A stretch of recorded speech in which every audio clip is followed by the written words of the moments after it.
not just in you know, running the ball and receiving out the backfield, but also in protection too. He knows where his eyes need to be.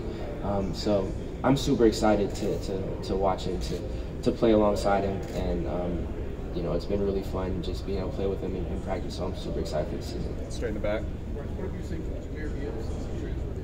Yeah, Jai's just been, you know, really hardworking. He's coming with a very professional attitude, and he's added a lot for us offensively. Again, he came in and it felt like he'd been there for multiple years, just because of how well he got the offense, how quickly he was able to get it down. So I'm excited to watch him play and to play alongside him this year. Brian. Hey Bryce, you had a chance to go back to modern day just a couple of months ago and visit. It's you after these guys, right? Yeah. Tell me the impact that he made on your life. Yeah, Rollo's an amazing coach. I love Coach Rollo. He's had a huge impact.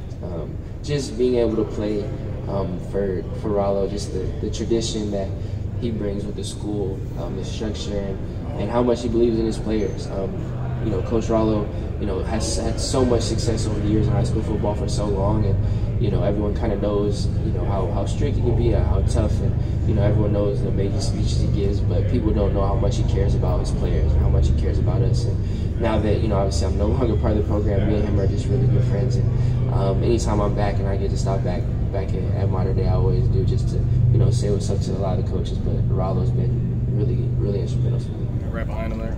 Yeah. What did you make of the back and forth between Nick and Jimbo Fisher? Did that add a little spice to that game when it comes up?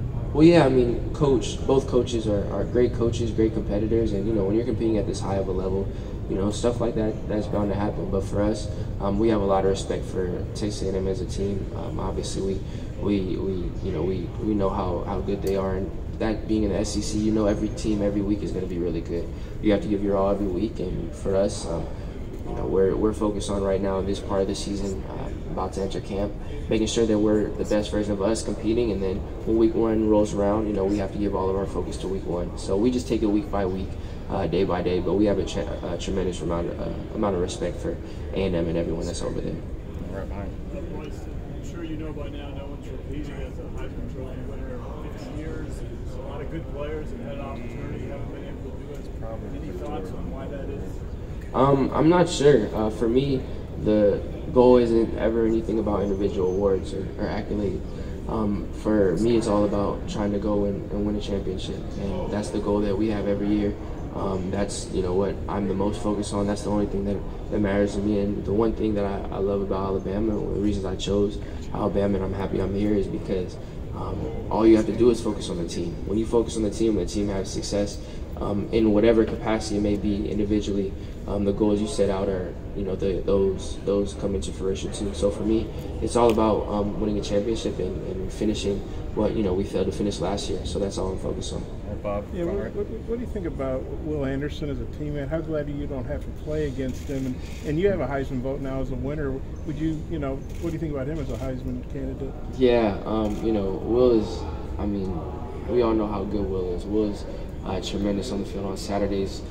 You know, he's so disruptive. He means so much, but everyone sees the output he has on Saturdays and how, you know, how amazing he is on the field, but people don't always get to see how hard of a worker he is, how much he means for us from a leadership standpoint, how much he can bring along the younger guys, and what a vocal leader is for us in the team, and also how good of a human he is, how good of a person outside the field he is.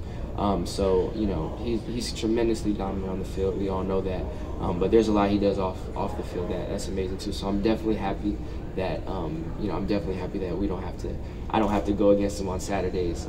Throughout the week is definitely enough competition with him for me. And yeah, I mean, he's definitely one of the best players in the country. And I feel like, despite everyone knowing, I definitely feel like he didn't get enough recognition last year. I definitely wish he would have been in New York with me. So I'm hoping for that in the future for him too. Katie on left.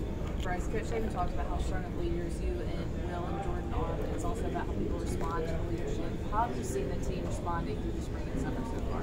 Yeah, the team has been responding really well. Like you said, the leadership role is important, but you know who you're leading the whole team. Them buying into that, them being willing to work is something that, you know, makes it easier or harder. But we've been lucky to have the team we had. They've been super receptive. They're guys that are hungry and eager to, you know, to play to that standard and to be held accountable and to be pushed. And you know, that really speaks to them and how hardworking they are. So just, from a leadership standpoint, being able to lead this team is something that, it's an honor for me. Those guys, they push me, the rest of the team pushes me, holds me accountable, just like we as leadership do with them. It's all, we all just try to hold each other accountable and push each other, and the team kind of being so receptive, that makes it really easy. Tyler on the right. How have things changed for you, Bryce, in the last 6 months or so in your everyday life, especially with friends, family, fans, just yourself? I mean, how are things different for you now this year compared to maybe where you were last year? Yeah, it's maybe, I guess, weird to think for other people, but for me, it hasn't really changed much. My day-to-day is the same. How I view things are the same. So it hasn't been a huge change.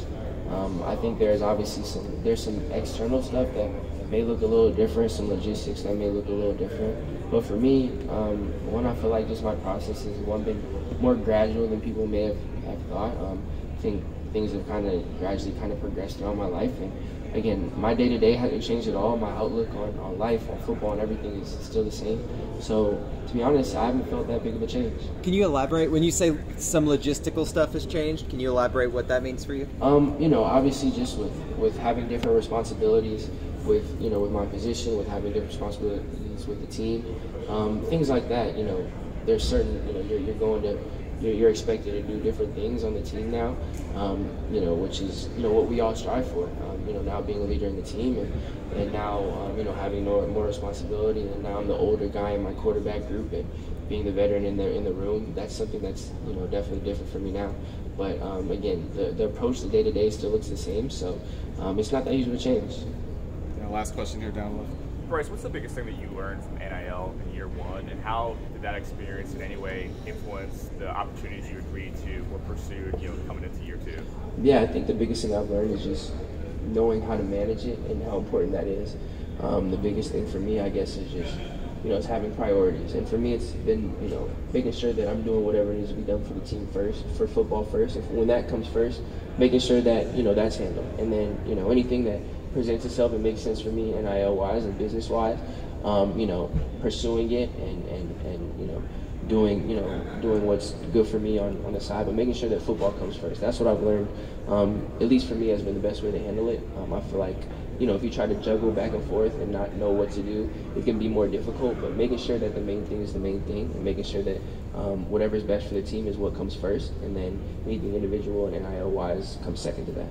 Thanks, everybody. Hey, thanks, Bryce.